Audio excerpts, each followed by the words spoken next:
we'll move up agenda item 7 and 8 with the comments to right after. Here, I'll give you a pat. I don't know, she said you want a hug, so I'm going to give you a hug. Okay, that way you won't here for that. Is that good with everybody? Mindy, You'll be the last one to fall. we're going to move 7 and 8 up. Okay, It's freezing in here. all right. Don't you think it's cold? It's hot. I hope I don't have enough food. Just complaining already. Sweat. Are you ready? Gwen? Courtney? Yes. Ready? Go for it. Good evening, everyone. I'd like to call to order a City Council regular meeting of the City of Satellite Beach, February 20th, 2019, approximately 7 p.m. Please join Councilman Montanaro for a prayer and the pledge. Dear Lord, thank you for allowing us to be here this evening to make decisions for our residents. Please be with our first responders, especially tonight as we honor our police department and the volunteers. Please be with our armed forces who are stationed around the world protecting us. And please be with our country. We have a lot of different things going on, and we need your guidance. Amen. Amen. I pledge allegiance to the flag of the United States of America and to the republic for which it stands, one nation under God, indivisible, with liberty and justice for all.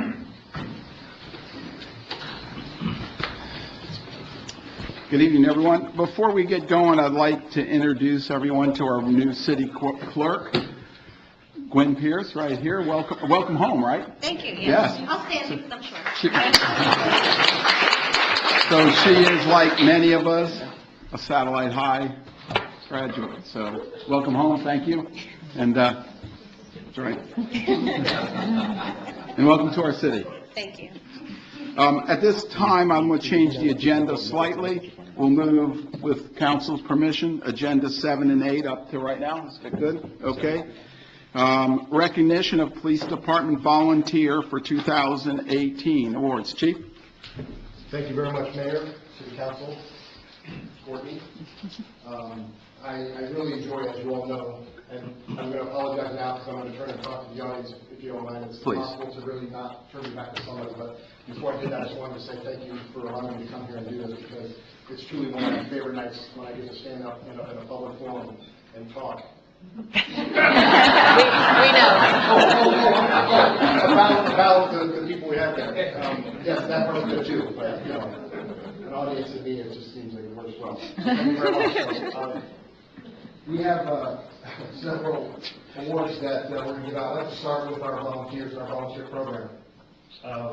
You know, I talk about a lot of this stuff, but we have just such an incredible staff that when you hear the numbers that they have provided us, both in volunteer hours and what that equates to in dollars, it is virtually staggering. We have such a great group of people that come from such diverse backgrounds. They bring in such a wealth of information. Some of the people that have been high-ranking in the military, they own companies, they own businesses, they've just done so many things, and then they choose to come and spend time with us, and it's awesome. We have so many different programs that you can be a part of with the volunteers. I'm not going to go through all of them, but just a couple of them. ATV Beach Patrol, the Volunteer Marine Patrol, Bike Patrol, the Stop by Die program, which is incredibly popular, that I've spoken about many times. But all in all, our volunteers have donated for just 2018, 6,895 hours of donated time. Yeah.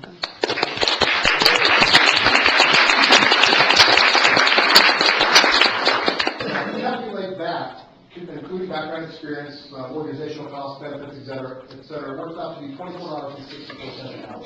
So you do the math, and it comes out to a savings to the city of Satellite Beach by their volunteering their time to come help us of $170,000. That's pretty impressive. That, and I say it all the time, you can't possibly get down to what we do without the men and women of our volunteer program that come in and help us out. So let's start with our two 5-year pins, Dave and Sally.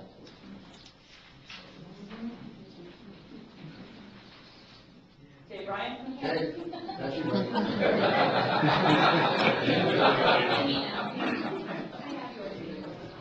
Look at that, he's going. Check his shirt.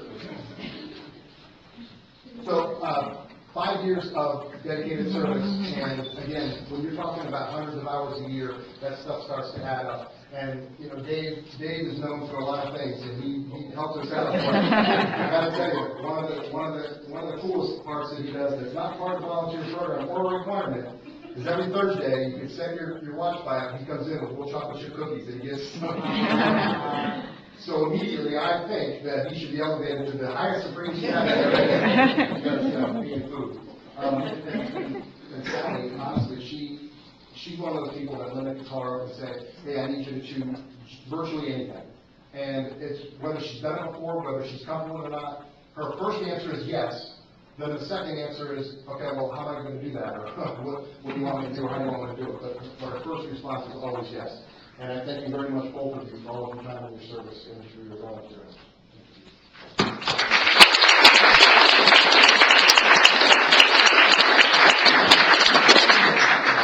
Joe,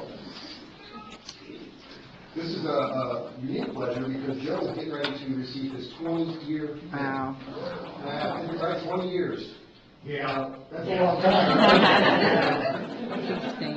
Now, That's crazy. Joe Simonides has been with us for 20 years, and you can I think back to when he started, and I think about the differences and the changes and all the things, and we talked about it, but the one thing that always comes to mind is I think that there's people out there that have careers that don't last 20 years, and not only does he have a full career, but he's 20 years of volunteering with us, and he averages $300 hours, and he works a lot more than $300.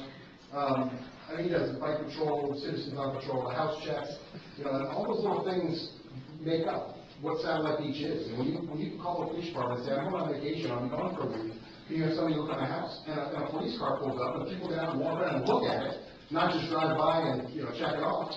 That is one of many things that they do that just make this incredible. And Joe, for all of the things you've done and all the things that I can't possibly list here, thank you very, very much.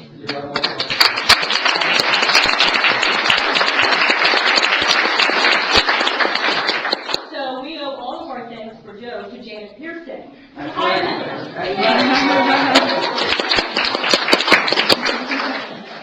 didn't pay her to say that either. Sean. Nope, you got one more. That's the list here. Oh, wait, yeah, that's, okay, where's it? Bill. There it is. Okay.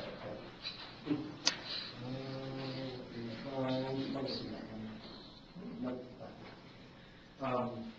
I think this is a really nice class, and Bill Little is our volunteer of the year for 2018.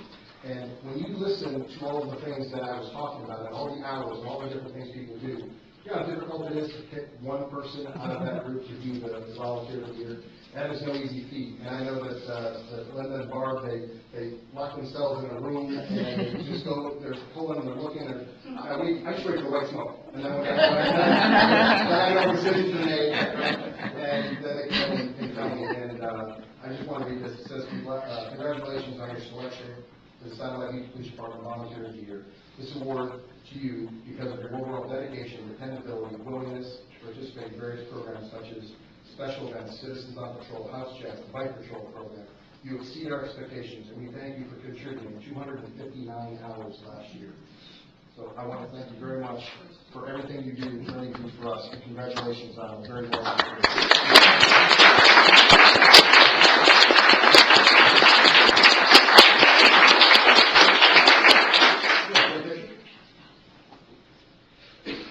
We're going to do most of the pictures afterwards, but a couple of people, we'll get a couple of them up there.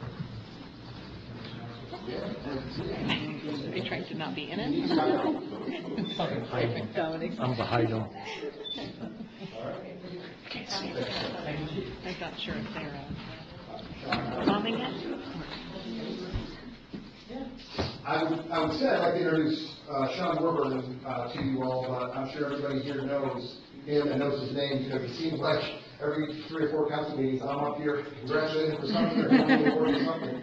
Well, lo and behold, because of another outstanding year, he has now been nominated and given the award for Telecommunications Officer of the Year 2018. He's received this award several times and has earned it, of course, every single time. But this particular year, I just want to mention a couple of things that he did that, you know, we can talk about all the calls, we can talk about the suicide calls, the crashes, and all the nasty stuff that happens that he has to deal with and listen to and make sure help gets there, that it's the right people and it's timely, and all those things. But then there's the people that go above and beyond, right? The people that do things more than just what they're paid to come in to do. Him and Sergeant Bell got together and came up with an idea where they said, we really need to put all of our stuff together where we can see it all in the age of computers. We should be able to go into one place and see our training calendar, our work calendar, leave requests, vehicle maintenance program, you know, all those things. Because right now it's a different thing, a different program for everything. So realizing that that was something that he wasn't overly familiar with, on his own decided to go take a class to learn how to write the program, to come back, to volunteer on his own time to write the program, to put all this together, so now the patrol officers in the car can flip on a computer, they can click and they can see virtually everything. I only listed a few things. So if that's not wonderful enough, the volunteer, or the ordinance is being considered for the golf carts. So one of the largest hurdles I knew was going to be the registration and tracking of these golf carts that were registered. So I mentioned it, and lo and behold, Sean said, well, hold on a second, I can make this do that too. And it was, I don't know, 2 days, a day, 2 hours, I don't even know what it is. I just sit there and look at amazement. But the whole thing was done. So what I thought was going to be the most difficult part of the ordinance being passed and implemented ended up being one of the easiest because of him, because of his extreme talent and just dedication to the job. And I want to thank you very much for everything.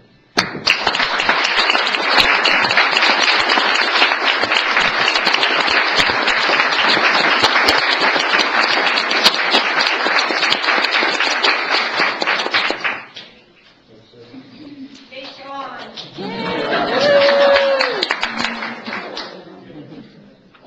The other dispatcher. Chief, we should notice everybody that's here for help.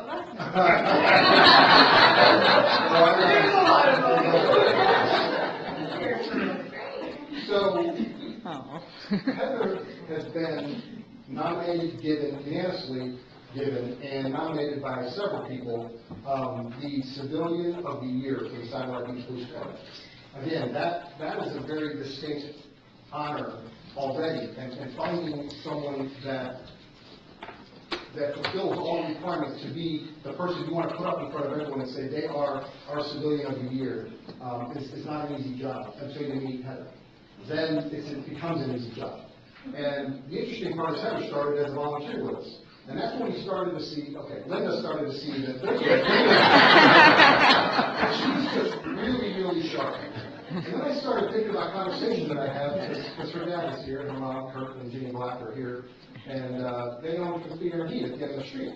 And we've been friends for a long time, so I'd stop in the office once in a while and we talk, and she would be there. She was working, and I started thinking about the conversations that I had with Kurt, and he just kept saying, man, I'll tell you what, she's just so sharp, she's so good to have, she comes in, gets everything straight, we hit her with something new, and she just, keeps it going. I never thought about it much until I realized that, well, I'd like somebody like that to work with me. So lo and behold, the quickest and easiest way to get her in the door was to hire her as a dispatcher. So she came in as a dispatcher, working midnight shift. So you want to talk about a hidden gem, right? So, while she excelled at that and did that fabulously, as we knew she would, when she was moved over to the medic specialist position, that's when it really, really took off. There's just not anything she can't do. And the one thing I'll tell you before we move on that I think is this perfect example of just how good she is. First of all, she always got a smile on her face. She's never one of those people that has a problem. She never complains about anything. She's never like, it's not my job description. All those comments you hear from people. It just isn't that way. I come in and I ask her for something, and it's just, yeah, no problem, you got it. A new project, a new program, I'm taking over something. But when she was first brought in, and I talked to Sherry and I sat in my office, and I said, this is an extremely difficult job. What kind of time frame do you think it's going to take? And she says, it's absolutely a year training process where she's up to speed, where she could, take over, I have a lottery and decided to walk out. And I said, okay. And she says, now, I heard she was pretty smart. I've been dealing with her for maybe 10 months max. 4 months later, Sherry comes in going, you're not going to believe this, but she's already doing this and this and this. And folks, you have no idea how difficult that job is. Every single piece of paper that comes in and out of that building, every purchase that happens, everything. And she just picks it all up. There's things that we only do where that division only does once a year, or twice a year.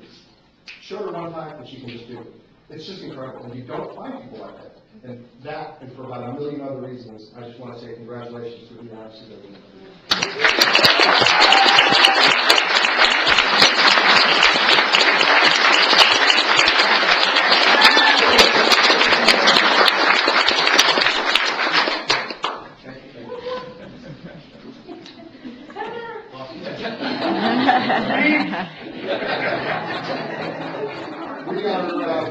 We're actually formulating right now future awards that we're thinking about for bringing the most people to support you and getting awards. I think we have our winner for that. So, this I can say, I would like to introduce you to Austin Cocciola. Austin started with us in July of 2017.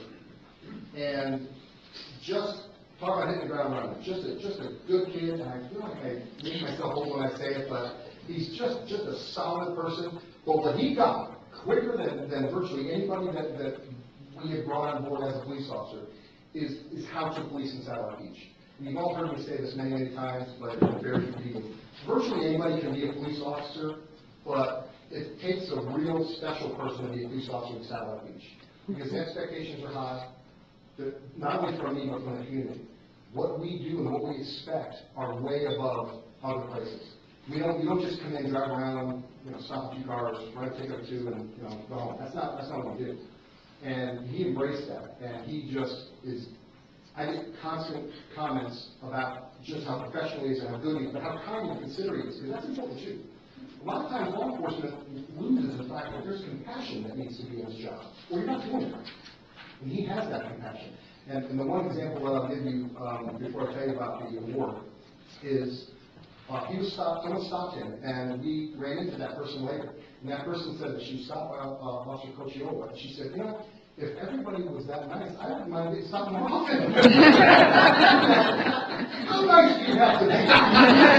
People want to get stopped. I'm not sure that, I always thought I was pretty good at it. Nobody ever said they wanted to get stopped by me. So that just tells you. So he has all those things, but you know what else he does really well? He works. And he is our Heartland Flag DUI Officer of the Year for 2018, with 19 arrests, taking drunk drivers off the streets in Satellite Beach to protect all. Nice.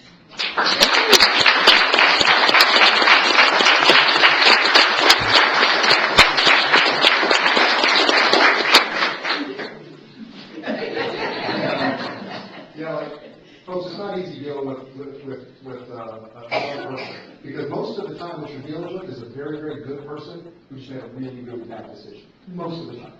And to be able to recognize that at a young age and young in experience, and recognize that you need to treat everybody with respect. Just because they made a mistake and it's your job to hold them accountable for that mistake, doesn't make you better for them, it makes you doing your job, and you're holding them accountable for a mistake. And when you treat people with respect, you're going to get that. And he has that already in a very, very short period of time. So what else does he do? Well, I have a list here that we're put together of all of the stats that he has. And I'm going to just cut to the chase. He's at the very top, or very near the very top, in virtually every single category. And I'm not talking about just measurable stats.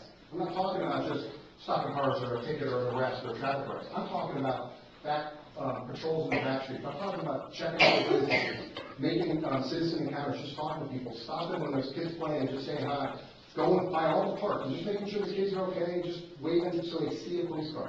He does all of those things, in just a couple of years. And it's absolutely incredible. And I'm just glad that I don't have, a whole lot longer to go, because I'm pretty sure you can take my job anytime you want it. So I'm getting a little nervous about that. So I'm sure we'll have a retirement plan. But it's for that reason, along with all the other things I said, that not only is he our DUI Officer of the Year, but he is our Officer of the Year for 2018.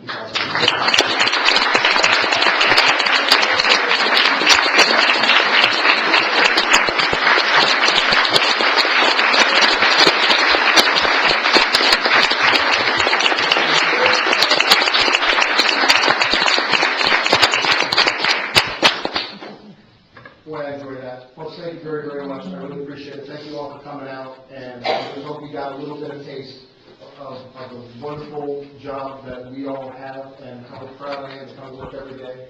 And I tell people, and I mean this, and I say it all the time, I have the best job in the country. And that's because I can come into work and I can look around and I can watch all of this happen, and I can see it, and I can see the impact, and I can see the effect in the community. And if I didn't mention that we're the safest city in Florida right now,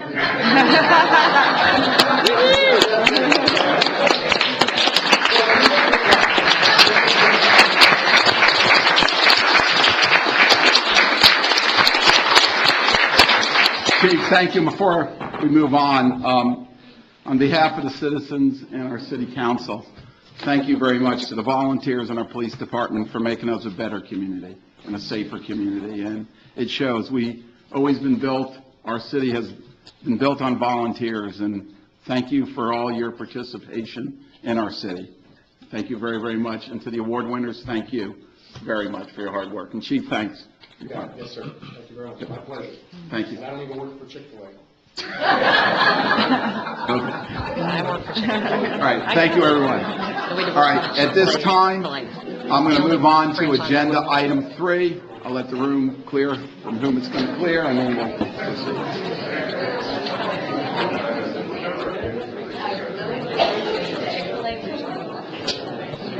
Thanks for coming.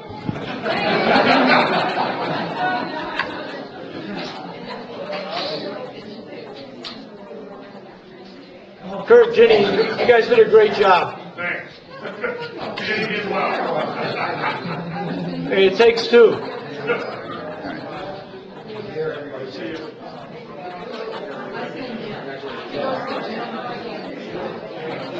His daughter looks just like him. It's a good mixture, actually. Yeah.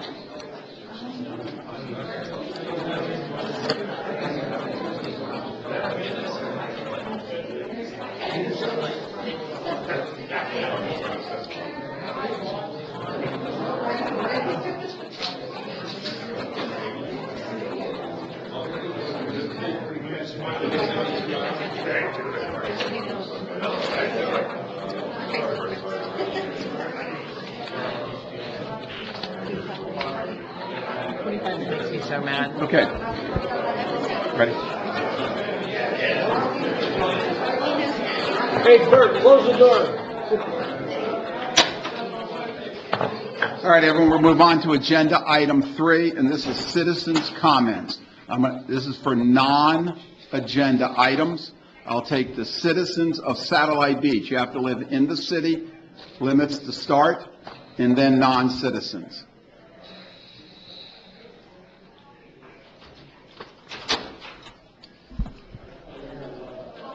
Hello, can you hear me? Okay. I really wish I were a citizen, but until Oceana gets its certificate of occupancy, I cannot move in. However, I have brought my grandson, who is on DeSoto Parkway, and I do want to give you a bit of an update since the last time I was here. Wonderful thing happened today, trying to make our city a little safer. I have been trying desperately to get sidewalks on the west side of A1A between Grant and Roosevelt. There are no sidewalks, and my primary doctor is there, and she says I need to walk to her office because it will help maybe lose some of the weight, and it's good exercise, and I can only get as far as Grant and then wait at her office. So today I got a call from a man named Zachary, whose last name sounds like something that the doctor will diagnose me with, and was told that he has figured a way to put those sidewalks in, but he needs funding. And so I was on the phone with Randy Fine's office, Debbie Mayfield's office, and hopefully there will be funding. I need you guys to be squeaky wheels and see that that funding happens. Yep. I also spoke to Posey's office in Washington, D.C., and they would try and get federal money, but they're not sure how to give it politely to FDOT without stepping on somebody's political whatevers. However, it doesn't end there. You must have a stoplight at A1A and Roosevelt. I know the study that says we are so safe, we don't need that light. But quite frankly, that light not going up there is religious discrimination, and I don't know if you're all aware of how important that light is to the Orthodox Jewish community. They will not push a button on the Sabbath to use your beacons, to cross the street, to use a regular stoplight that requires a button pushing. It's not in their religion. And on November the 2nd of 2018, the father of my 5 children was killed by a driver crossing. He had left worship on Friday night from Chabad. He got halfway across the street, and an SUV hit him, and he was dead. The driver, of course, was traumatized. The police brought him to the hospital voluntarily. He said, yes, I'll go. Take my blood, whatever you take to determine that I had no alcohol in my system, I had no drugs in my system. But nevertheless, he killed Dr. Bernard Epstein. And my grandson is due to be married in a few weeks, and he will not have his grandfather at his wedding. And my grandson is a member of the Chabad community. He needs to be able to have a stoplight on the Sabbath, since there are no sidewalks and possibility of sidewalks going south from Chabad to where he lives on DeSoto Parkway at this point in time. His grandfather was trying to cross the street to get to the sidewalks to walk south to have Sabbath dinner with his grandson. And of course, we know the ending on that was not a good ending. So I really want you to all just push, if you have to, Mike Shannon, because he is the man for sidewalks and stoplights, no matter what this report came out with. It is just really religious discrimination not to honor the Orthodox people in this community. My daughter lives on A1A south of DeSoto Parkway. She is also a member of Chabad. She would be walking on the sidewalks on the east side of the street, but how does she get to the west side of the street without the stoplight? Yep. So whatever you can do to fund, to push, to squeaky wheel, I would very much appreciate. And by the way, the 54 units that will have their certificate of occupancy very soon, some of the people who bought in there about 2 years ago and gave their money were able-bodied 2 years ago and are now mobility challenged, just as I am. And so to have the sidewalks, fantastic. And to know that they will not be taking right-of-way from the buildings there to require gosh knows what variances and grandfathers in, because they're going to do away with the white right turn lane to put it on. But I really can't wait 2 years for them to do it. And I know they can do it in 2 weeks if they're working 24/7 with enough money to dig up the asphalt, put in the sidewalk. Thank you. Thank you. The mic is still open for non-agenda items. For citizens and now non-citizens. Hearing none, close the citizens' comment portion. Move on to city council comments. I'll start real quick on that. We had a good meeting, Liz, myself, Alan, with the Satellite High School the other day, and not only Satellite, but Delora and the county school system concerning Jackson, and the school property there, on what can we do to maybe join together and do some joint use projects on that property. And the meeting went extremely well. So what I ask council is to get with Courtney and Liz, and if you have any ideas, what you would like to see and so forth. The way it was left was kind of, let's do a master plan and see what we come up with. So, very interesting, good meeting. We have, in this case, both principals at the school very much behind these projects. So, and the county seemed to want to work with us a lot, especially on the sidewalks and making that street safer. So, please get with them, and if you have any ideas, willing to, I think we put them down now. Okay. And that's all I have. Like to start, Mindy? I don't really have anything other than in reference to the light at Roosevelt. I know I've been emailing and working really hard on trying to get that in. It was a huge disappointment to receive the formal letter in the mail, and also I'd gotten an email. But I will work very hard to continue to push them. I already spoke my piece at last meeting. I was very angry. And I'm in agreement on the sidewalks on the west side of A1A are an absolute necessity. And the good news is I've been appointed to the TPO, the Transportation Planning Organization Committee. So I will be pushing my own agenda, I guess I should say, and working really hard on making it, becoming accessible. And I'm so very sorry about your husband. My husband actually went to him for adjustments. Okay. I was married 18 years. Okay, well. And 5 kids. But he has a widow lady now. Okay. And I don't know what her position is for any of this. Right. Well, anyways, my sympathies go out regardless, and we'll work hard for that. And we understand. At least I believe we all understand. It's very important. But thank you. Yes, I'm done. Dominic? I attended the beautification board meeting on the 7th, the Space Coast League of City on Monday the 11th, and I was in Tallahassee on the 13th and the 14th. I went up there with Mike Miller from Cocoa Beach, commissioner up there. The Florida League of Cities covered our expenses going up there, and we talked about some of the issues that are important to us here in Satellite Beach, Brevard County as a whole, and just some of the preemption things that are going on in Tallahassee that affect every city in the state. So we had good meetings with pretty much everyone in our Brevard delegation, except one person wasn't available because he had just had a baby, so he wasn't up there. But other than that, it was all productive. Great. That's all. Thank you.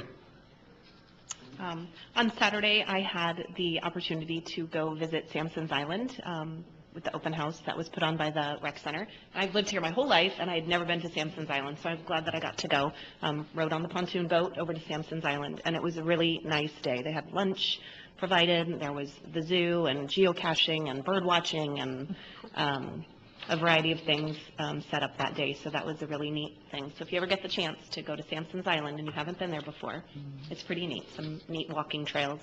I don't ever want a primitive camp, but to go walk around for an hour or two was nice. And on Monday, I had the opportunity to help Ron Culp put out the flags for President's Day, and I know that all started with his mom, with Scotty, and I'm glad that the city does that often. And I'm glad that we do it on the 21 days between Flag Day and 4th of July, and now I know we've added some other dates. So if you ever get the opportunity to volunteer and help with the flags, that's a really neat thing to do as well. Thank you. I have nothing, sir. Thank you. Okay. Any further council comments? Okay. Here and then we'll move on. City's attorney's report. I have nothing. Thank you. City manager. Thank you, Mayor. I just have a couple things. This Sunday, we have the Relay for Life is hosting their 4th annual cornhole tournament, and it's a City of Satellite Beach staff initiative to raise money for Relay for Life.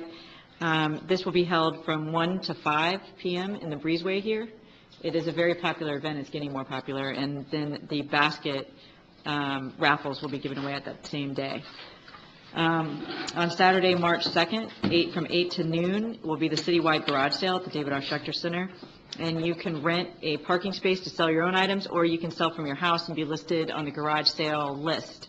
And if you want to do any of that, please contact the rec department. Also, at the same day is the Little League opening day. And I don't know if you all knew that, but that'll be held in Harbor at their fields on Algonquin. What day is that? I'm sorry. That's on March 2nd. So for informational items, I just wanted to kind of report back for my trip on the League of Cities Fast Fly-In trip to Washington DC. This trip was very, very informative, and I thought it was very productive this time. I think the water quality and restoration, we had a lot of priorities, and water quality and restoration was probably the biggest one. We got to meet with Marco Rubio about that, which was pretty interesting. Infrastructure funding and transit, the reauthorization of the National Flood Insurance Program, and Senator Rubio is also a leader in that effort. And then also the ADA compliant websites, and that's an issue that's in your packet tonight, and you'll hear more about it. But basically, we were asking them to set some standards with the Department of Justice for that, so we can understand what we're supposed to be compliant to. And also the issue of affordable housing, and then the issue of 5G and broadband implementation. And there's just been a federal bill that was filed for the 5G and broadband implementation, so I'll forward that over to you when we get it. But the issue there was a lot of conflict between the federal level preemptions on the local governments and then the state level preemptions, and, you know, trying to meld those together. And then also the issue of broadband service to areas that don't attract the interest of carriers, and not having infrastructure in those areas, and how do we extend that infrastructure, considering that that type of infrastructure is now being looked at as a utility and not just a want. It's more of a need at this point. So it was very interesting. We have had a lot of follow-up from the League of Cities from that trip, and I'll prepare just kind of an overview of what that looks like. At the February 12th County Commission meeting, the County Commission declined to approve the updated Save Our Lagoon plan, which included the dredging project funds for the Satellite Beach and Indian Harbor Beach canals and Grand Canal. That is an issue in that, we have a state appropriation right now that was sponsored by Representative Soroy and Senator Mayfield, and both of those are in jeopardy if we don't have the matching funds for those requests. And as you know, given the positions of our delegation right now and the committees, this is a good year to ask for this type of projects. And considering the governor's focus on the environment, we think that these projects will go through. Unfortunately, we're waiting on the muck dredging to be approved by the County Commission. And then, in this meeting, there was a lot of discussion at that County Commission meeting that I think that you should watch that, and I'll forward you the link. I will be asking the League of Cities to talk about that at their next board meeting. There seems to be a disconnect in the fact that the cities give our money to the county, and that we should have a say in how that's done, and the say is in the Citizens Oversight Committee, and it seems like the Oversight Committee is being ignored at this point. So I've had some conversations with the Natural Resources Director as well as the County Manager on how that's going to go. So I believe that Commissioner Lober is trying to add an agenda item for the 26th meeting of the County Commission. That's in the morning on Tuesday. So I will be going to that meeting, in which he's trying to approve the majority of the projects, but holding back some of the muck dredging to see if we can apply it to other projects, because I think he understands that he's holding some projects up. However, at this point, the amount of money that he's recommending to withhold is cutting into current projects that we're doing. So there's some disconnect there in that. So I think unfortunately, I think there's a misconception among the community that the Sorrel tax was what we call it, the Save Our Indian River Lagoon, we call it Sorrel. The Sorrel tax can be used for sewer infrastructure, and the problem is it can if there is a nutrient reduction with the project. So maintenance does not fit into that, and a lot of the issues with the overflows are with maintenance.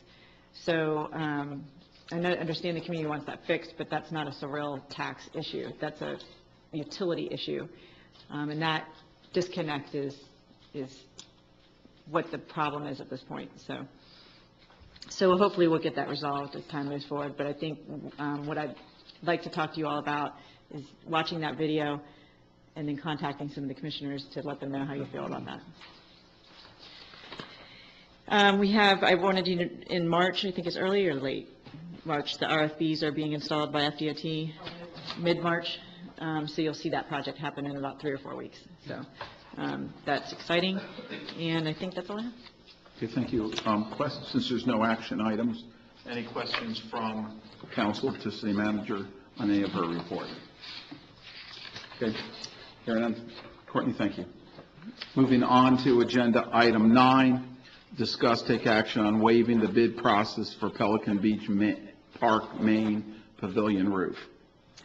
Thank you, Mayor. The staff is recommending R&R Roofing of Brevard, Inc. to complete the roof of the main pavilion at Pelican Beach Park and waive the bid process in the amount of $16,570. And we've received several quotes from multiple roofing companies and have received 3. And the 2 quoted at the same amount of $16,570, and the third quoted at $21,670. And since we have worked with R&R Roofing in the past and we recommend using them as they are currently replacing the other pavilions at the park that don't qualify for a bid requirement. So since they're already doing it, their prices are coming within the realm of competitiveness. We would like to waive the bid process so we can go ahead and get that done. Great, thank you. Comments from council? I'll make a motion to authorize staff to recommend R&R Roofing of Brevard to complete the roof of the main pavilion at Pelican Beach Park and waive the bid process in the amount of $16,570. I'll second that, but I have a quick question. The metal that we're going to put on that, the quote for the metal on that, is that galvanized? No, it's aluminum. It's straight aluminum? Painted aluminum. Okay, good, all right. I have a motion, Okay. a second by Councilman Gibson. Further discussion from council? Hearing none, this time open up agenda item 9 for public comment. Hearing no public comment, back to council for further council. Gwen? Councilwoman Guzicki, Yes. Vice Mayor Breimer, Yes. Councilwoman Gibson, Yes. Councilman Montanaro, Yes. and Mayor Patino. Yes, motion passes. Staff, thank you. So they're working out there now, Alan, and they'll just continue on to the... They voted that will be the next. Okay, great. Thank you. Any further? Okay. Okay, moving on to agenda item 10.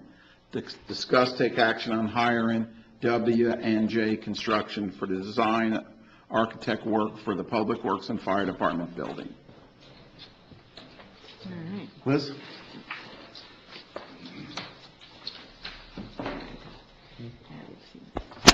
So, good evening. This agenda item, the action we're requesting from you all tonight, is to consider an agreement with W&J Construction for the design, architect work, as well as reviewing, permitting, site work for the future construction of our Public Works building and our fire station.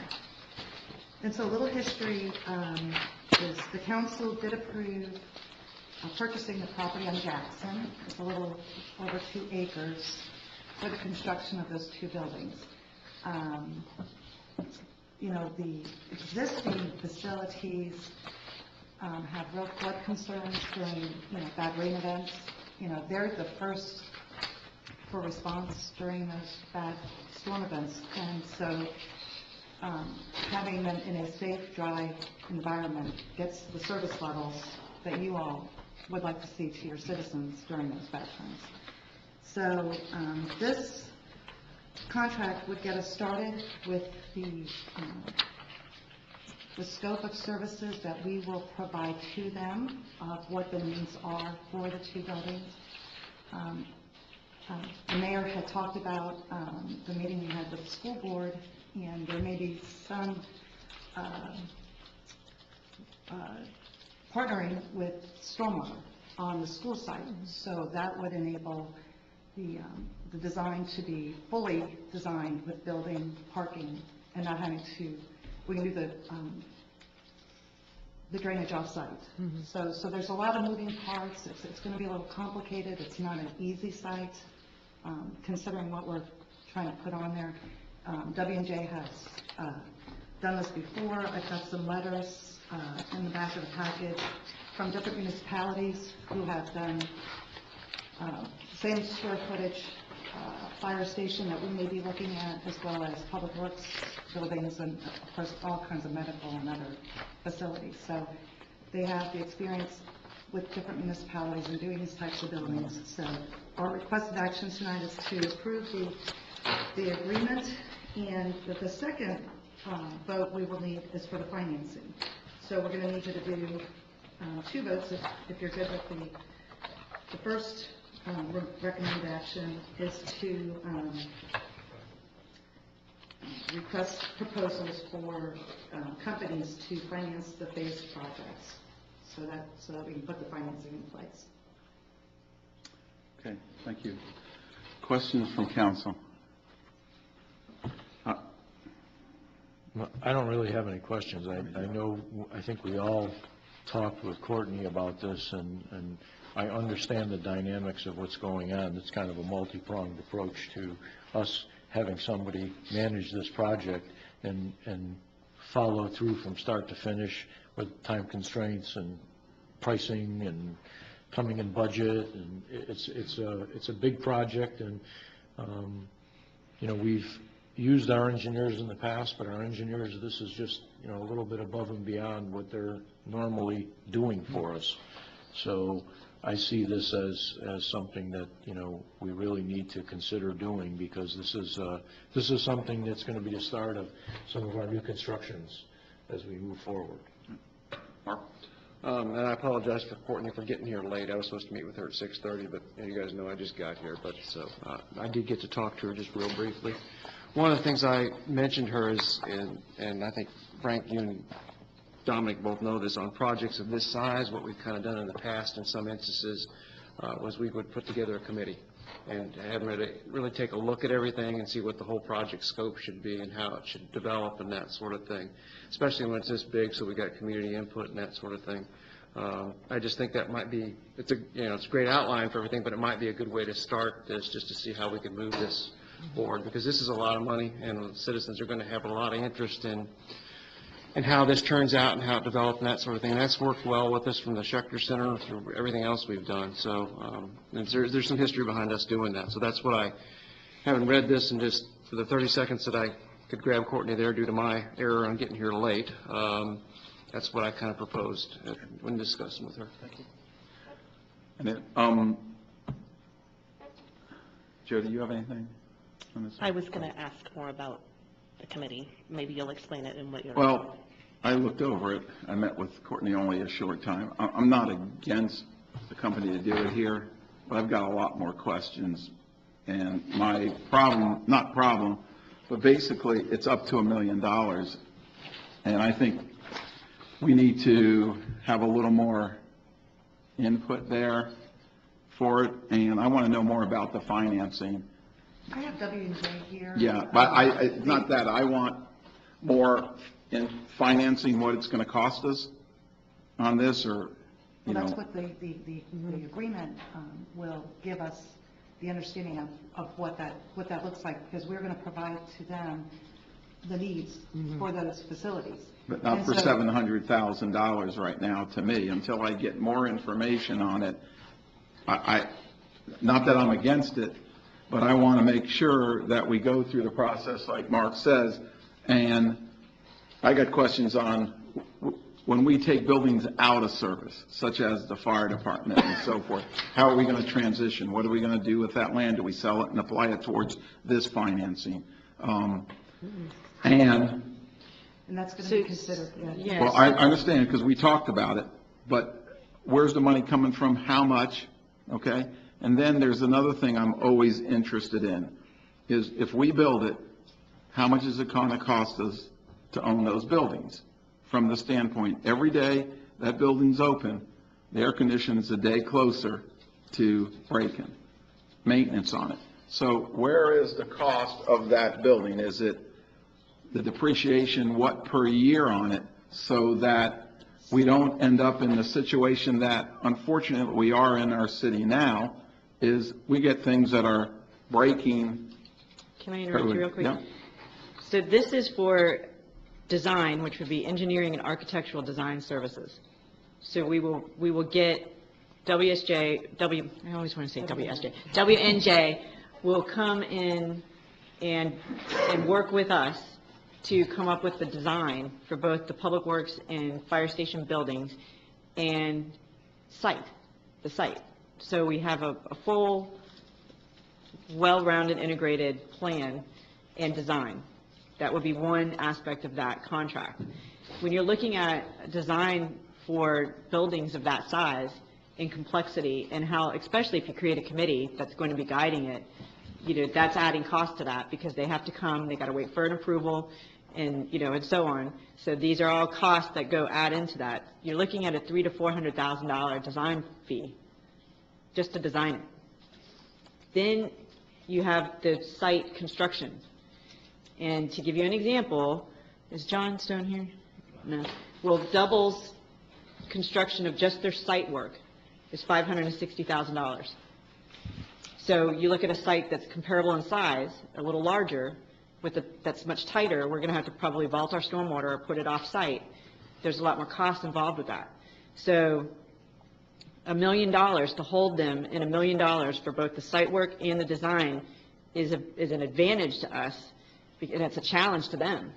And so with the way this contract is designed is that if they go over, they eat that cost. If they go under, we get it back. Am I saying this correctly? Okay, thank you. Just want to make sure. And so there's, and we don't have to manage the subs. We get an itemized description of what every cost is every time, per the contract, periodically, to show what those expenses are. When it comes to Crossroads, we sit down and discuss, the budget can only be raised by us. So there's no change orders that can be submitted based on something else besides us.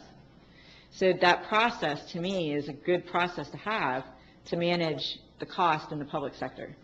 And after talking to other city managers that have used this company and this process, they agree that this is definitely the best process to build something of this size. And they also this company particularly came with glowing recommendations. This company has a contract with Brevard County, and Brevard County's procurement processes are very stringent. And so that's why we rely a lot on their bids, and we try to piggyback off them quite a bit, because they do have a whole department that does that. It's a tight process, and we know that. So when we see one of their contracts, piggybacking off them makes me very comfortable, because I know what their processes are. So with that, we don't know what we're going to do with the site over here and the site over there or anything, because that's the decision making that we have to do when we're going through the design process. You see what I'm saying? Well, I understand. So we don't know any of that yet. But I don't understand, my part is how much is this going to cost us? How much are these buildings going to cost us towards the tax base that we have right now? Because at 8 point whatever we're at right now, I don't have an idea how much these buildings are, what's those buildings going to add to our financial situation. And maybe right now we're great because the economy's good, but what can you afford if it slips a little bit?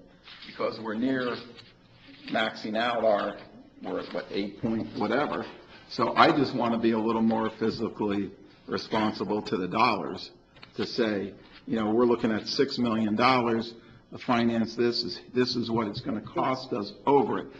We're looking at a $2 million likely cost for the Public Works facility, and a $3.5 million at the most cost for the fire station. And that's over 5 years. Yeah, and that's over 5 years. So we're not doing the fire station for a long time. This is just phase one. This is just to get I the numbers.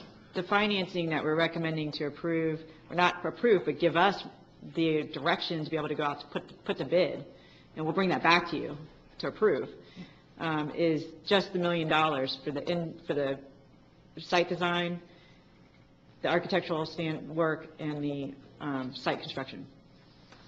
So in the future, you have the choice to not do it. So we're phasing it out. Next year, we would like to start the Public Works building. It's a critical building. When you ask about maintenance, it's a lot easier to maintain a building that I don't worry about their safety.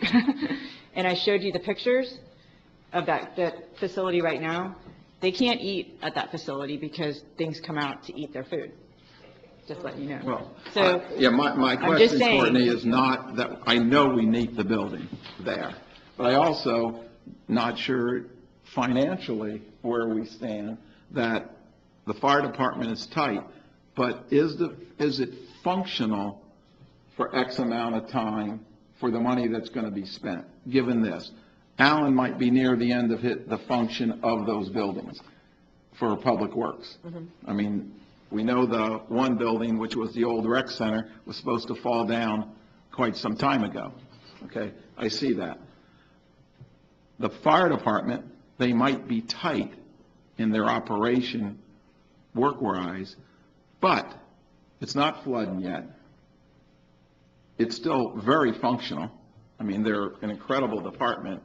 So are we looking to say, we need the Public Works, we're going to do that in phase one, but maybe it's 6 or 7 years need for the fire department because... choice. So if you're doing a pad-ready site we're recommending a pad-ready site by the end of this contract, which means that you're ready to construct buildings on the site. So if you want to construct the Public Works building and not do the fire station in the future, you certainly have that capacity.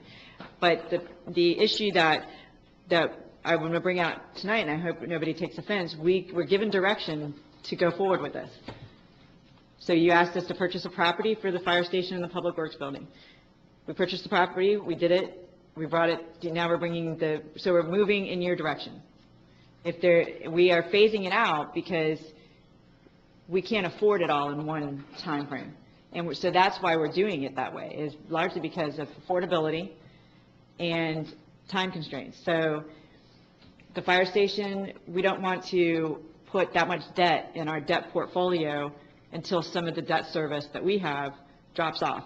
So that's our fiscal responsibility, and that's why we know that it's better to wait for that fire station to be done. Now, we're recommending to do it because if you go visit the fire department, they're crammed in there. We keep expanding their services and what they do without expanding their space. So you add a whole community paramedic program to that area, you add a whole set of offices and so on. It just, goes on and on and on. So it's functional and they can limp along the way they are, but they don't have the facilities that are comparable to any other facility in Brevard County. Well, yes. Let me just add one thing, because I think there's somewhat of a disconnect here. My understanding from speaking to Courtney about this agenda item is it's solely related to the site work, and that's it. There's no planning, quote unquote, for the Public Works building or the fire station. It's solely to work the site with whatever the stormwater issues are that we're dealing with, and working out the actual site itself as far as where the buildings may or may not be placed. Because getting back to what you're talking about, you may decide that we're not in a position to build either of the buildings yet. And my understanding is those will be bid out. So all this is functionally doing is trying to work the site. And that's all this is. It's got nothing to do with planning on the build right now. Well, it says right here that develop detailed cost estimates for all phases based on engineering and architectural design. So it is going to give us a plan for how much these buildings are going to cost. Yeah, and that's the whole idea. But it's just the plan, because you guys can decide not to do it at all. The idea is to functionally deal with the stormwater on the site, and apparently if they have an agreement with the school board or whoever as far as how to deal with the stormwater on site, then that will be, my understanding is that'll be integrated in this plan. But the actual idea of building the building is not in this plan per se. I just want to know how much the million is going to cost us too, and where's the money coming from? Because tonight, you're going to spend $1 million. I mean, basically, That's for the site work, is my understanding. So if we approve this and the site work is done. We can withdraw this and come back after we meet with you some more, because, we have we have a recommendation to finance it. So we don't have $1 million laying around. I mean, we're recommending to finance that. So part of the agenda item is to get your direction to allow us to go to bid with the banks, to come back to you with the financing proposal from a bank that's the best. And then at that time, you would get the financing. Please, let me ask you this then. Just want to cover all the bases, because it's great during great times, and can we sustain during the tougher times? So if we vote on this tonight for the Phase 1 to allow not to exceed $1 million, and you come back and we don't like the financing, then does this go away? They're not going to provide you a design that is going to exceed what, No. what, so I understand what you're saying. I want to know how much the finance is going to cost me. They're going to charge, I'm going to borrow $1 million right here. Wait, they don't get $1 million. But we're responsible that could not to exceed $1 million. Right. So somewhere between 0 and $1 million, but let's just say realistically, maybe it's 700,000, more than $1 million. What is that going to cost me from a standpoint of taxes and so forth to pay that dollar back? Okay, that's what I'm interested in, is if all of a sudden you go out to the bank. That depends on the bank. So, That's what my point is. Right, so when we go out to bid, we'll get financing proposals back, just like we did with Roosevelt and every other loan that we get. We go out to bid and we have banks, fight for our business. And so we come back with the best terms, the best, term of the loan in terms of length, and the best interest rate that we can get. And a lot of times we will enter into a financing agreement and 2 years later wrap it into another one and get a better interest rate. Depends. We refinance all the time. Like every other year we refinance a loan to get better terms and rates, and we save money in that regard. So that's part of the process, but I understand that. I guess we can't tell you what the terms are until we got to bid. Okay, Peace, I understand that. But my question is then, when we do know the terms and so forth, and we come back, and I'm not saying we would or we would not approve it, let's say we decide that we don't like the terms, it's not financially feasible for us with the budget we have, okay? Then what happens to the agreement with W&J if we say we're not going to, does it, Jim, you see what I'm saying? So, yes. So Can we tie the financing into the agreement if we don't agree to it? Yeah, if you think that we don't have the budget to do this, when we shouldn't enter into an agreement. I mean, the reason why we're bringing this to you is because we were under the impression that this was the track that the council wanted to go on. And so when we go into a financing agreement, that's built into our budget. And so if you don't think that the city can afford this, then we would need to know that, so we can withdraw our efforts in getting this done. And my thing is not that I don't want it. I think we need it. I mean, we've been working on this, and we bought the land because we wanted to make sure we cover the basis. I just want to know more about the financial end of it, how much this loan's going to cost us, to be smart in that respect. I'm not against building the public works and the fire. I think we need to upgrade some of our facilities, but I don't know. You can't tell me the finance end of it. That's because we need to, when we go out to bid for a bank, we literally have 2 weeks before we have to sign an agreement or we lose that bid. So that's why we need to know whether you want to move forward. Because if you do, then we'll go out to bid, bring it back at the next council meeting and get the finance done. But if we get the financing and then have to wait to come back to get the contract approved, then we lose that bid in the financing world. That's why we have it this way. So normally, by the time we get to the point where we're going to go out to financing and enter into a contract with a construction management company, we know that that this is something we want to spend money on, that we know we want to move forward with this type of thing. If you are unsure of that, then we can withdraw the agenda item until you are. Again, I'm just more interested in what the finance is going to cost us. So here is a $1.2 million loan that we have currently, and it's a 10-year term. The interest and the principal payments are $159,000 a year.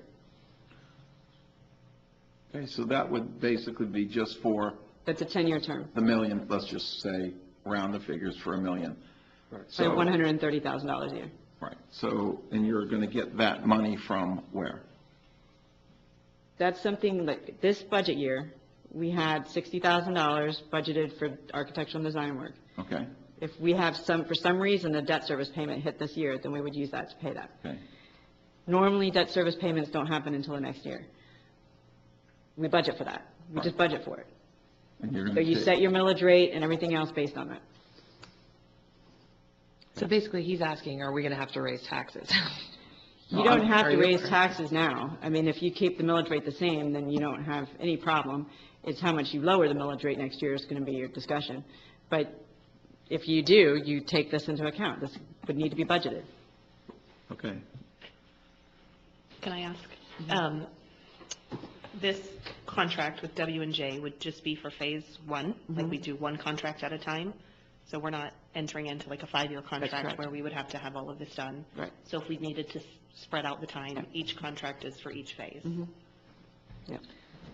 We want to wrap in the site work with the design because we know that there's a lot of issues with access that we need to address during the design. And we know that the stormwater is going to be an issue. And it's more cost-effective to have one company Yes, do all do of all this of it. than Because three what will different... happen is your public works department, your fire department, the user groups will work with their team, their construction manager, to develop a scope. And that scope is going to drive what the costs are going to look like. So, they can public works can say, well, we need a fountain in the front. Well, when you're looking at this is how much money you have to spend, that's what they're going to design, is what you want to spend. So, not that Alan would want a fountain in the front, but, and then again, what Courtney said was the same thing, is if they go over, they eat the cost, but if they go under, based on what the needs are for those two departments, then. We can't go out and do the financing until we know what their cost is, but we We kind of have- want to know we their have- cost before... we have an Right? estimate- This goes back, it's like the chicken and the egg. yes. Not really. Okay. So right now, just because we've done this, I don't know how many times, building engineering and, site work, we just know how much these things are estimated to be. And so $1 million for engineering and site work is a reasonable number. It's actually a challenging number for them. So that we know. After they get that design done, then we'll have better estimates for the buildings later.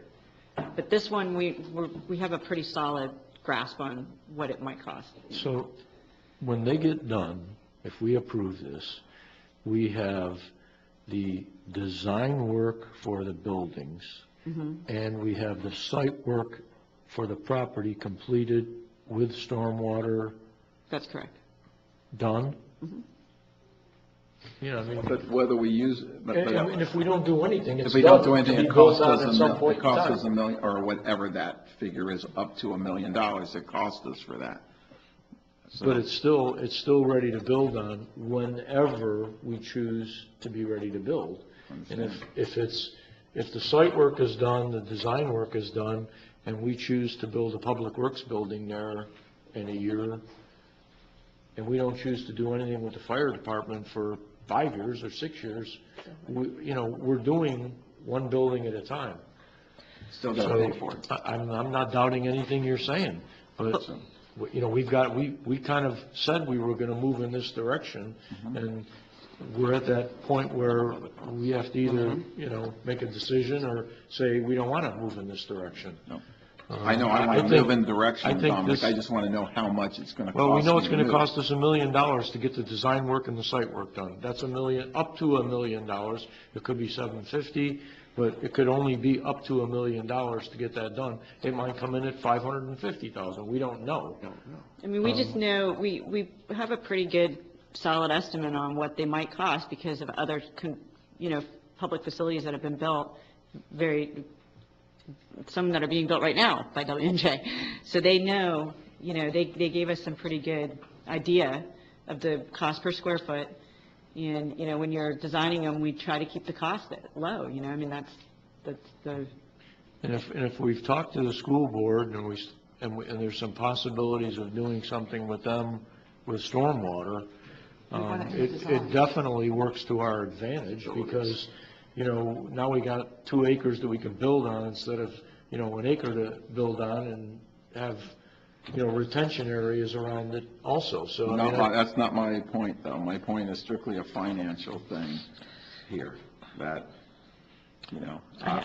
that's my end, so. So here's kind of my end on it. So we bought this piece of property and we pulled it off a potential tax base situation because we intended on building a public works department. So right now, we're losing money by not doing anything with that property because it could have been sold to, a commercial business that could have built on it and could be paying taxes on it. So the one side of it is we have to do this stuff to be able to build on it, right? And because I don't know about this. So these are necessary steps to be able to even put a building on there. So this has to be done regardless if we ever intend on using this piece of property. But the other side of it is the longer we sit on it, if we're not going to build it, we should sell it while the property rates are good. If that's not our intention, end game, let somebody put something on it that's actually incurring some money for us, and then we just move on and shower in your fountain. But I think we should probably, I just hate the idea of seeing properties sitting for a long period of time with nothing getting done with it. I have no problem with the property sitting, to be very honest with you. And here's why.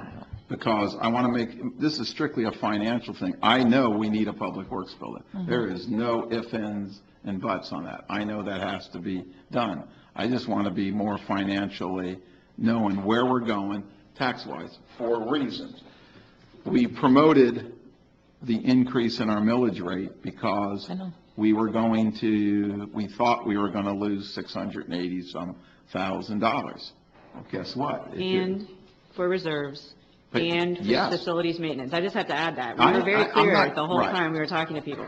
I'm not disagreeing with you there. I know we're going to have to build in that location because there's no more property in town. That was the reason we picked that place too, because we needed land. Fine. I'm just like to know more on the finance end, that's all.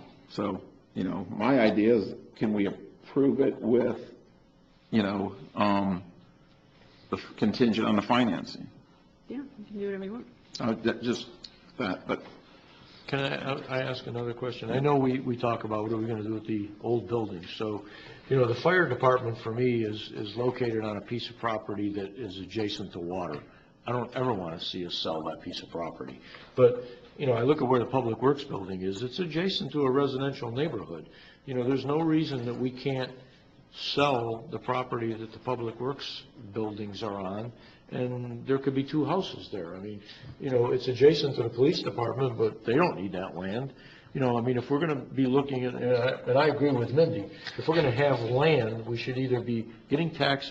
I look at DeSoto and what happened with DeSoto. We lost revenue on that property for years, thinking we were doing something that was, going to be beneficial to the community and make us some money, and it didn't always transpire like that. So I don't want to hang on to the Public Works space over there just to hang on to it. We need to get rid of it. If we can sell that property and put some of that money into the, into the operations of building the fire department at some point in time, if we build Public Works, we get rid of that property, we can utilize that money in a different way to work on the fire department building. But, we've got to look at, I was totally for looking at the millage rate based on the fact that Amendment 1 was going to pass. That was the only reason I voted for that. But I will tell you, I'm not looking at going up anymore on our millage rate. I will not vote to go up on our millage rate. The staff isn't recommending to go No, up. I'm not, and you and I have this conversation. I'm just voicing my It's just how concerns much we go right down. here. That's why I'm asking the finance end Yeah, to the question. And those were the questions I asked her. She told me that we could probably do what we're looking at doing with these numbers and either stay at the same millage rate or go down a little bit. Okay. So as long as I'm hearing that, I'm going to be okay. My thing, I don't like to get rid of the land because there's no more land for us here. If we have to make stormwater on the property where the Public Works is now in the park there, we have stormwater issues, and before I get rid of any land, I want to make sure that we have that covered. But the design process would give us a bunch of options of how to handle a lot of that. So, there's time to go through all those, discussions and debates. Mark? The only thing that I could add, other than what I added before, is I know I've listened to 5 or 6 different ideas and opinions from everything from taxation on down. I mean, everybody's had a different thought on this. I don't know if we're going to come to an opinion tonight on this one way or the other, and we haven't had public comment yet. So my thought on this is we could, if you guys would be amenable to this, make it a workshop thing, and we can kind of talk this a little bit more, rather than, because everybody's saying different things. I get what Frank's saying, and Dominic's talking about taxation, and Mindy's worried about property that's off the tax rolls. I mean, we're all over the place, and it might help to just have a little workshop on this. Or, like I said, in my first idea, either one of those, but I don't see us making a decision on this tonight. Again, I'm for it. The finance is where I wanted to see the rest of the equation. But if there's no further for right now, let me open for public comments, and then we can come back. This time, open up for public comment on agenda item 10. Floor is open for citizens, please.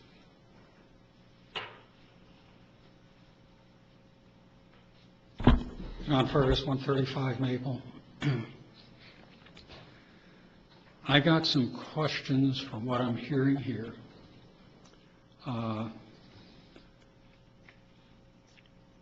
Number one, it sounds to me like people are dealing with this like an either or.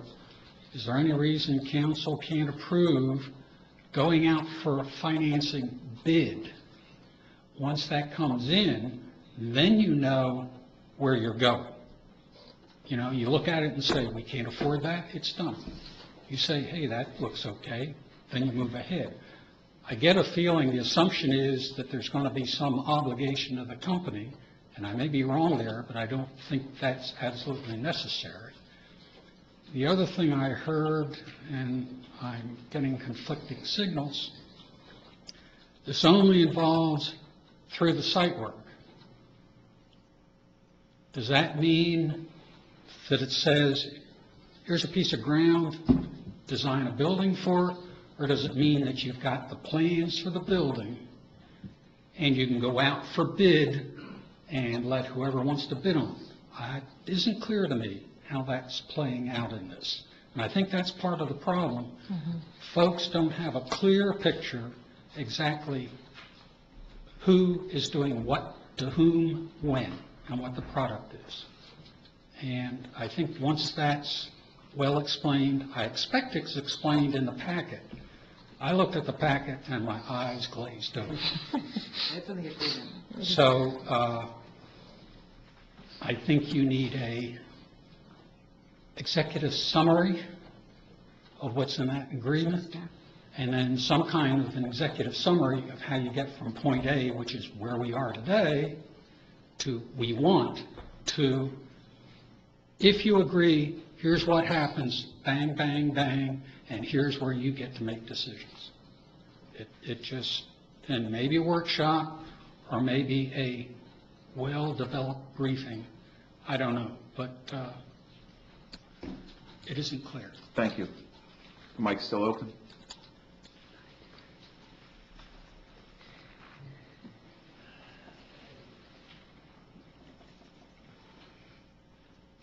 Steve Osmer, 596 Cinnamon.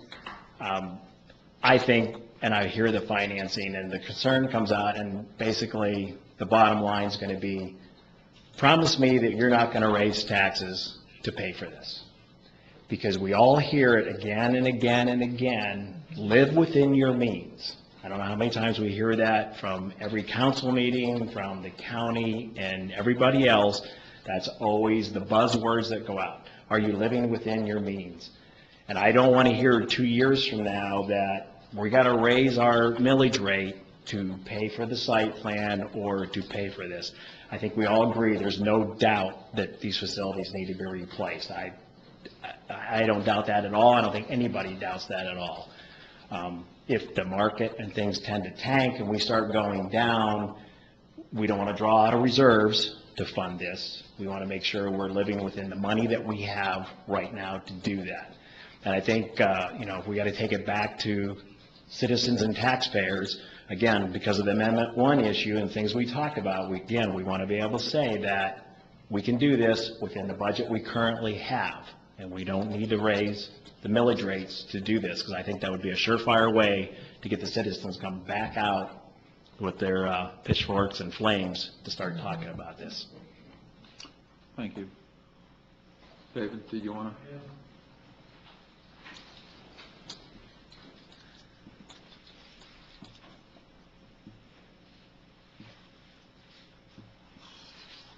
David Texter, 635 Seville Court. Wow.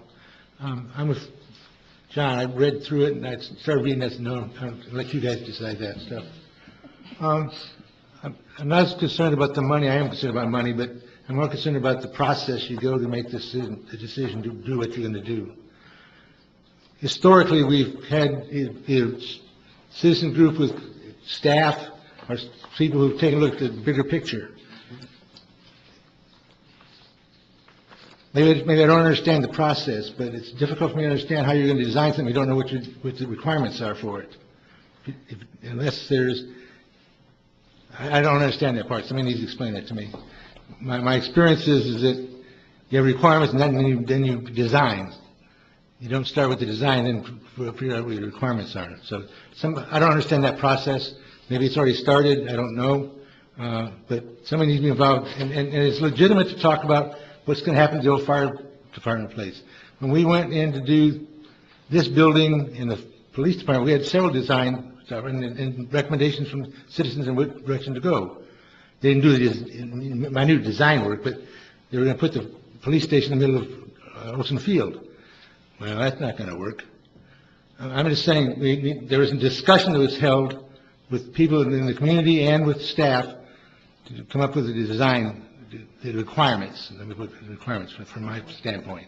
They don't have to be detailed. They can be kind of high, but buying the property, I don't have a problem with that because the idea was to get out of the flood zone.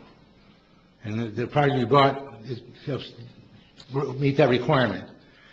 When we purchased the community center property, I said, we're not in the real estate business. We have to have a requirement for what we're trying to do. And going back, there's so many things you talked about. Going back to, so I'm kind of, the DeSoto piece of property wasn't bought as a real estate investment. It was bought because they didn't want a fire station. They didn't want a gas station there, period. That's why we bought it, because we decided we can't control it unless we own it. And that was not an investment thing. We lost money, so did everybody else who bought at that time. So so I don't have a problem with that piece of it either. So to me, I need some requirement. I mean, Public Works needs to get their thing fixed. That needs to be done, and the fire department, if they're, I believe that too. We have to have some plan of what you're going to do with the other stuff. Public Works has got piles of dirt sitting back over here. They got a truck that's in a building over there. Somebody's got to me, that's requirements. You know, what are you going to require in order to get the design thing? So I'm surprised to hear we're going to do design work without looking at what appears to be lack of requirements discussion. So I'll leave that up to you. Again, it doesn't have to be minute things about how many pencils the guy's got on his desk. There needs to be some idea of how you're going to use the land. Thank you. I'll probably think of 25 other things. Thank you. Floor is still open.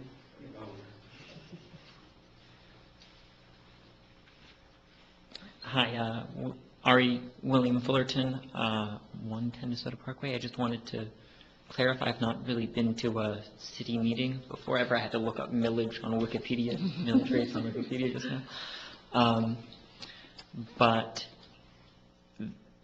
So I've heard a number of properties mentioned that the city owns, and I just wanted to clarify, just because a property is zoned commercially, right, it's sold to be for a business, doesn't necessarily mean it's not going to be sort of a community business. Over in Melbourne, I'm a member of the Melbourne Makerspace.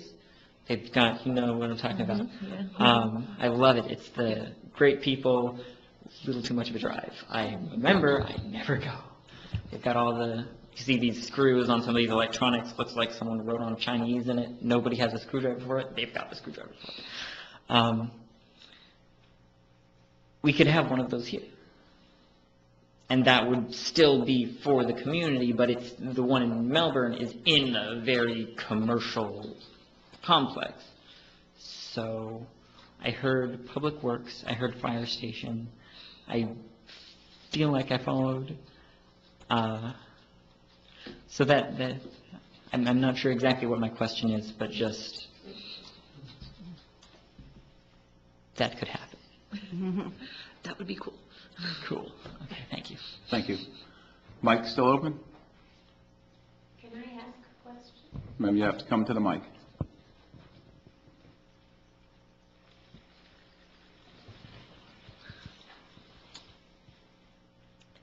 Fascinating to listen to how my future city is being run. But on this site plan that you are just trying to get off the ground, have you determined when you bought the land that the endangered tsetse fly is going to keep you from building, period? Will this plan that is being proposed tell you about that? Will it tell you what direction you need to put your building so that the sun will rise and allow you to make solar power and reduce your utilities or whatever? What does this site plan give you so far as those things are concerned? Thank you. Further comments? Hearing none, close the citizens' comment portion. Courtney? Okay, so we apologize if we weren't clear on this. The staff, both the fire department as well as the public works department, has been undergoing space needs analysis with FIT for a year now. So I guess I misunderstood, but when you're building a public works department and facility and a fire station, then I would talk to the public works department and the fire station people, about what they need in there. So that's what we did. So that's been done. There's the needs are well thought out. They know what they need. We've talked about that at length. W&J will, as part of the design process, review all of the needs and requirements that we have or want in the buildings and design it accordingly. Now, there may be things that we cut out later because of the cost or whatever, but that's part of the design process. So that all just goes, through the process. And yes, it includes building design. So it's the site, the parking lot, the stormwater, the curbs, the landscaping, and then also the vertical construction. And yes, part of that is, are we going to put solar panels on it? How is the building positioned? Are we going to make it, LEED certified, on and on and on. So those are all considerations that we would go through. You may get to a point where you don't want to pay for that, but that's your decision as we move forward. So all of those items will be decided by you as we move on. So the requirements would go into W&J. They would come up with the draft design. We say yea or nay. It's the typical process that we go through. Once that's completed, that goes to you for approval. Then it goes out for construction. The site would go out for construction. And then we wait until we are ready to finance the Public Works Department building. And that may look at, there's various ways to do that, whether it's in your current budget and not lower the millage rate, or lower the millage rate some, but enough to pay for this building, or you do a utility tax. There's that option. So there's different options that you have down the road on how you want to do that. That's why we didn't want to do it now, because we don't know what you want to do later. So there's phases to give you those options as we move forward. My thing is, I don't want to design it, because I want the experts, being Alan and his group. They use that every day. They know what needs to be in there. I'm not sure a citizen would know the making up of that department, nor do they know the fire and how a building needs to be set up to operate the fire properly, not the fire itself, but, so, again, I'm for going to get that information and doing it. I'm not against that. I don't think we should be the ones designing it. I think Alan needs to design it, and the fire department people need to design it. Bring it to us to look to make sure we can afford that. And the things that are put in there are needs more than wants or luxury for a price. Correct. Okay, so I have no problem there. I'm just want to make sure that I would approve this tonight if we can attach it to the finance real quick, and you can come back in 2 weeks and go, listen, here's what we're doing financially. It makes sense. The buildings, to me, are 100%, or I never voted to buy the property. And that's the other issue that I wanted to just bring up real quick, was that's why we're not doing the financing first.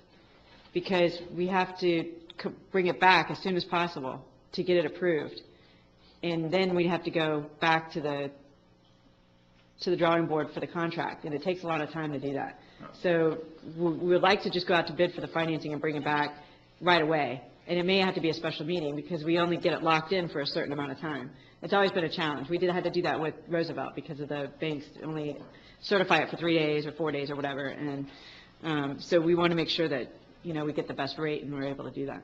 And for me, Courtney, I can meet any time. I want to just make sure that process, however the language needs to be, Jim, on this, so that is like that, I'm good with it.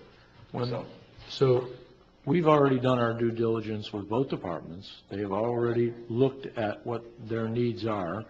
The same way when we built the police department. We didn't go to the community and say, design the police department. They looked at outside of the building and what it might look like or where it might be, but they didn't look at the interior or do anything about what the interior of that building did, because that's what Alan, well, I trust Alan and I trust the fire department to know how the building should be set up, because even though the police department was built the way it was built, there's some issues that are going on over there now with space too. So, we're going to run into these problems any way you look at it. I think the experts that are in the building need to be the one that are designing and looking for what they need in their buildings. And I think this has been done. We don't have a problem with the committee. I have to say that. It doesn't bother us. But it would be hard for me, if there was a conflict between the citizen members and the staff members, when, obviously I think the staff members' opinions are probably a little bit more valid, and when you're talking about interior design particularly. But I think if you have a committee, we would just ask that they could meet, when we can, so we're not, Well, could we potentially do this committee after we've got the actual designs in place? So we have something in writing and maybe some options, and we can go meet at Public Works and sit down in their area and maybe do a field trip. Say, this is why we're doing this. Start at Public Works, come back here, have a workshop. Everybody just maybe discuss why. Maybe not so much a workshop, but more of an explanatory reasoning. This is why we're doing this, like a design. Does that make sense what I'm saying? If we could build in a committee into phases of the design, if that's what you all want to do, and we can meet and they can go over the design. Does this drive our costs up by doing this? Because then there's meetings and then they have to come back, and we're looking at elevating our costs by doing this. I'm all in favor of people having input on certain things, but the insides of these buildings, to me, it doesn't make sense that we need residents telling them what the inside of their building should look like. It's a public works building and it's a fire department, and none of our residents are going to be in those buildings. I agree with you in a way, but I'll disagree, is that I've been to a lot of public buildings. I was in Sebastian City Hall the other day. And my God, I mean, it's amazing. So, but I look at what we get done in this city hall, and maybe we could have little other things that would be easier for staff. But when I look at the money that must have been spent to build that facility, I look and go, that's a hell of a lot of money to spend on it. I mean, it was amazing. And I said, is that really necessary to get the job done? Now, me as a citizen, I want Alan to design the public works to function. I need the fire guys to do it for function. What I want to make sure is there's no gold-plated chandeliers and stuff of that nature. Not design, not anything to do with design, but has to do with this is what we need to be functional, and stick to that. That's all. Well, I think you could ask for committee involvement in the exterior design of the building and its relationship to the surrounding area. I think that, it gives buy-in to the community. Like, I think you said that, Councilman Breimer, and I think, we don't have a problem with that. I don't see a lot of cost adding for that. So, that would be of obvious interest to the. We're going to be looking at the functionality of the inside of the building, because that's what our responsibility is. When they come back with the design stuff, we're going to be able to look at it and say, well, we don't need anything this ostentatious. I mean, that's why we're here. We're not here to build Allen golden toilets. So one last thing, Mr. Mayor. This project that we're looking at is going to be, these projects are going to be some of the biggest projects the city's ever undertaken in one period of time. And for the next 20 years or so, the rest of the council people that follow us up here are going to have to live with the decisions that we make and what we either did or did not do with citizen involvement in this. And I'm 100% for this. And I'm not trying to be funny, but Frank, I don't want somebody come knocking on my door in 20 years and say, oh, you were the one of the ones that did that. I don't want that to happen. Yeah, Guido come knocking on my door. But I think it's really important, and I just think that, if we can just give that global input process like we did with A1A, and you remember the Sports and Recreation Park, how that didn't go anywhere. Right. So I just think we ought to be careful. It's nothing against what we have here. I just want to make sure that 20 years from now, people can come up and say, well, that was well done, versus, wow, what were you guys thinking back in 2018? Yeah, or even further. So are we asking to do this before they even design it? I'm so confused right So now. I was going to ask if you wouldn't mind, if Eric could come up and just give a 2-minute overview of what construction management does, because there were some questions from the audience about an executive summary, and I think he can give you an idea of what their services are going to be for the money that you're considering spending. And they're, it's basically part of what's in here in the agreement and the bullet points, but if you wanted to give them a We can bring back to you at the time of financing an idea of a committee, if that's something you want. And I would just, recommend parameters for that. So that could be part of what we can bring back to you at the financing. Again, my point is, he's more than welcome. I have not confused on that end. Okay. My end is just strictly the finance end of it, to make sure I'd be able to see it. So if somehow a motion was to approve it with contingent on the financing, and then we come back, and I see no issue then, personally. If that's a motion everybody's acceptable to, I'll make that motion. Second. Oh, Go ahead. I have a motion by Vice Mayor Breimer, second by Councilwoman Gibson. Courtney, does that fit in good with your timing and so forth? At the same time of the financing coming back, we'll have an outline of what a committee would look like. And a committee, again, guys, the committee may not work. I just want to make sure that we have a lot of people who know what's going on. I think That's the main thing, we can, my concern is the interior. But I think when you're looking at, like you said, this level of construction and, how visible it is, particularly with the schools and stuff, I think it's a great idea to have some citizen involvement in what that looks like, in the surrounding area. I think that's fine. You just summed up everything I said, so that's perfect. Thank you. Any other? Okay, Gwen? Councilman Montanaro? Yes. Councilwoman Rozicki? yes. Councilman, Vice Mayor Breimer? Yes. Councilwoman Gibson, Yes. and Mayor Catino. Yes. Yes, thank you, sorry it took long. No, it was a good discussion. I feel like we went in a We circle needed a whole that bunch of different discussion times. on the dollar. Thank you, gentlemen in the back, for putting up with me. We do fine. Courtney, we've been going for a while, how about we take a recess for 5 minutes? We'll recess, we'll come back at 1:45.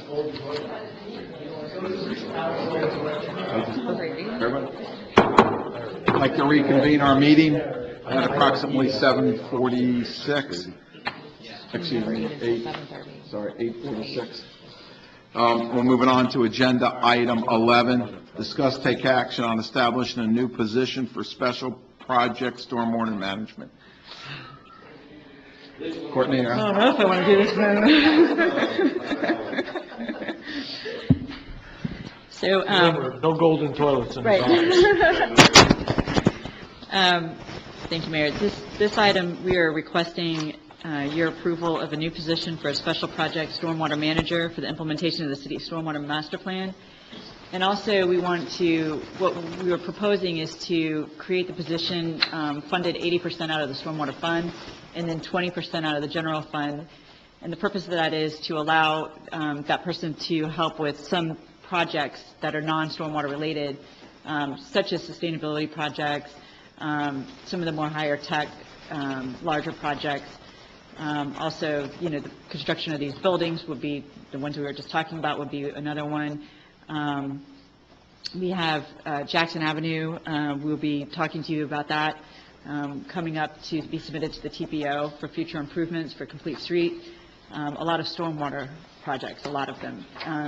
This position would also be responsible for doing all of the auditing that we're required to do with our permits, our stormwater permits, and basically take a pretty big load off Alan, who is currently responsible for that and is barely keeping his head above water in doing that. So it would help us quite a bit in that regard. It would also help us in grant opportunity that we feel that we're missing right now because we don't have somebody to head that out. These are grants that are a little too complicated for Justina, who's in the Public Works Department. She's handled a lot of our FERDAP grants and things like that. Recreation grants and stormwater grants are a whole nother, are two completely different things. And when we're looking at opportunities for state appropriations, things like that, we need somebody who has that technical expertise and background. So you'll see that the position that we're proposing requires a master's degree or experience in a related field, and at least a bachelor's degree in environmental sciences or stormwater in engineering. So we're recommending that this project, the budget for this year, be approved for $24,336, and that the start date would be June 1st. And we showed you the impacts of the general fund this year of $4,867.20, and then for fiscal year 18-19, which would be next year. So we can trying to give you the idea of what the budget impacts will be from now on. For the general fund would be $14,647. And then in the stormwater fund, we're looking at this year of $19,468, and then next year $58,591. So we're hoping to start the new person out. I do have an idea of who I would like to go after for this position, if you so approve it, and I will. If you do approve it, I'll be doing that immediately. So, grants. We did really good for a while because we needed grants. Mm-hmm. And then it seemed like it got to a point where we're just getting grants because they were out there, but maybe the need. Yeah. We got stormwater now where I think, knowing what might happen up at the school and so forth. So is this something she's going to be very active in, something we would do there in Jackson and reconstitute our grant? So go after when we need it? And then a lot of these more complicated projects have multiple funding sources. So, for example, the muck dredging that we're trying to do, part of the project is proposed to be from the Surreal Fund. Part of the money is state appropriation forms that I ended up having to do on the weekend because I didn't have anybody else to do them. And then also, St. John's River Water Management District, and that's a grant that we would have to apply for now to get that. And so that would be the things that we're looking for this person to do. And then, like if you look at Jackson Avenue, if that's a complete street project, we would be looking at impact fees, TPO funds, SU funds. So these are all FDOT funds. All of these are, added up together to complete a project. So, there's all kinds of funding sources. Safe routes to school, bicycle trail funds. Those are all things that are out there. And right now, we just don't have anybody to go after it. So that's the point. That's the purpose of this position. Well, the other component to that too, I'm sorry to interrupt. Go ahead. The other component to that is, we get the grants and we get the money, but they want to know where all that money goes. And somebody has to do all the reporting on those grants and what's being done, when it's being done, how the money's being spent. And so that's a lot of work, especially when we get DOT grants, like DOT money for like landscaping or something like that, and then you have to have the lab certified and jump through a whole another set of hoops, and that person would take a lot of that burden as well, because right now, Justina tries to keep up, but it's very difficult to do her job, do the stormwater reporting, and do grant reporting as well. And you see some of the grant fall through the cracks when we have to come to you after the grant has been applied for, when we try not to do that. So those are some of the things that, oh my God, what to do tomorrow, we're hoping to have a little bit better planning. And then also, when you have a grant reporting issue, having been in a city that was in charge of a lot of grants, about the budget of the grants I had were about the budget of the city. So when you have that much, the process of reporting and finance is important, and you can get audited badly if you don't handle that correctly. So the reporting of the grants is important, and it's not falling through the cracks, but right now it's just a real difficult thing for them to do on top of everything else they have right now. So basically, once we get past this portion of a year, it's going to be a $58,000 salary, give or take, and another, so basically it's a $78,000 to our budget with. That's correct, with the benefits, yeah. Yep, that's fine. Okay. Further questions? This is another one Courtney and I talked about, and, these are things we need to do. So I'll make a motion to recommend approval of the new position of the Special Project Stormwater Manager and approve the budget of $24,336 for the remaining year with a hiring date of June 1st. And I just want to add real quick, just because I know this is always a concern of the community, and I want to be respectful of that, because it's a concern of mine anywhere I live too. When I first started, we narrowed down the finance department by 4 positions. And we cut, we never hired we just cut forever, the code enforcement position. We cut an admin position. We cut an admin in the building department, an admin over at the clerk's office.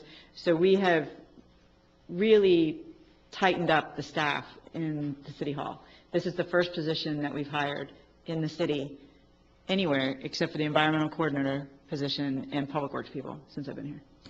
I'll second. I have a motion by Councilman Montanaro, second by Vice Mayor Bryan. Further discussion before we open up for public comment? Just one, and I saw the scope of the job. There are people out there that you think you can get to. Yes. Okay.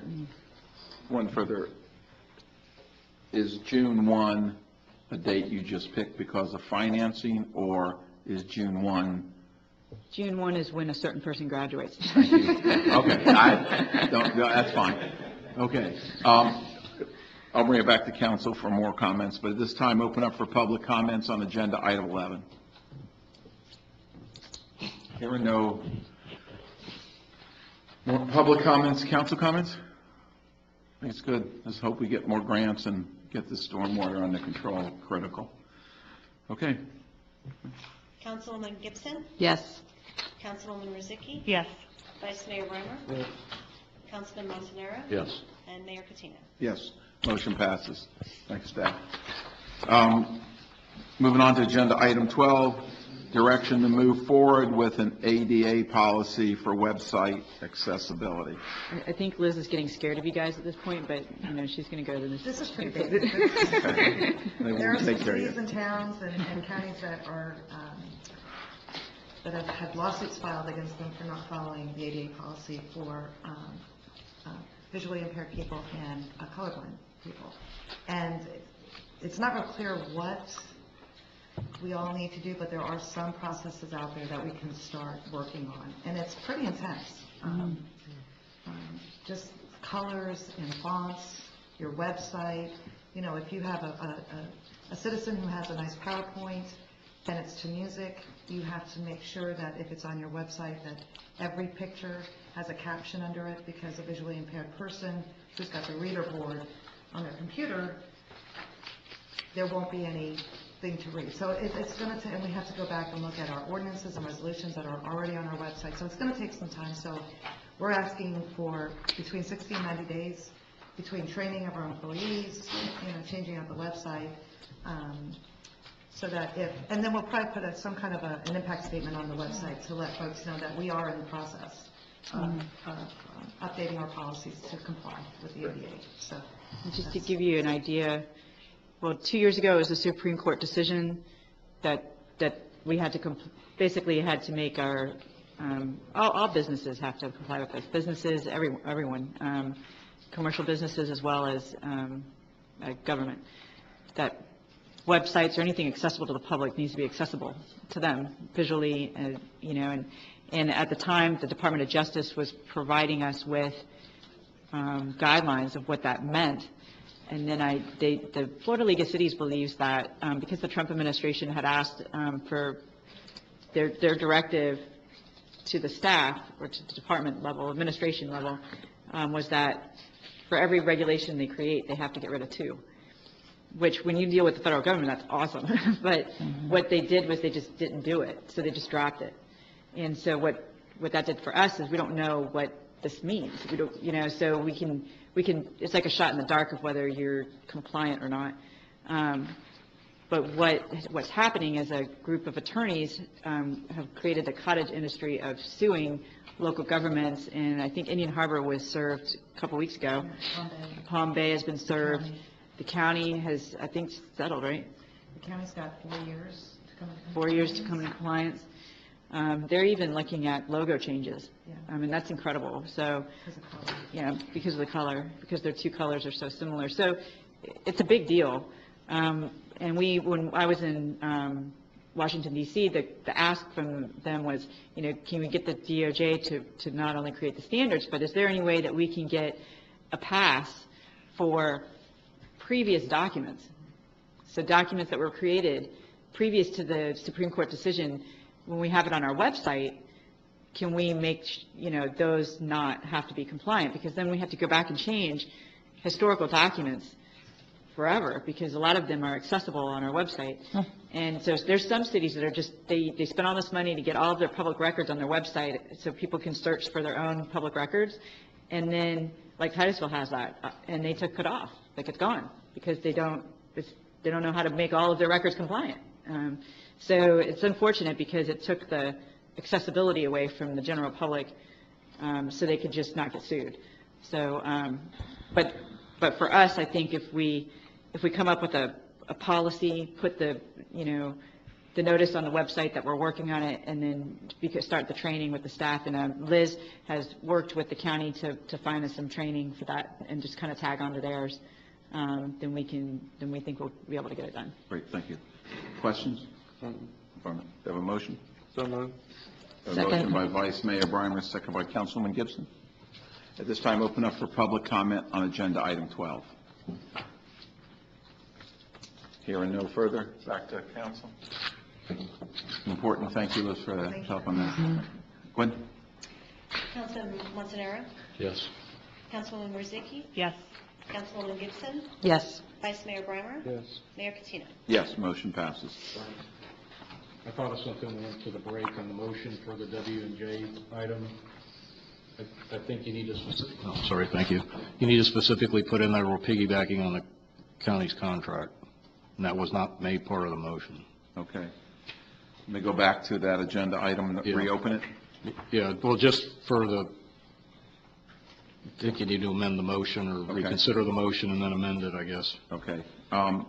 I'll go back to agenda item 10 and reopen it. Okay. And I will, based on Mr. Beal's recommendations, I will amend my motion to, Well, I think you have to reconsider it, and then for the purpose of adding that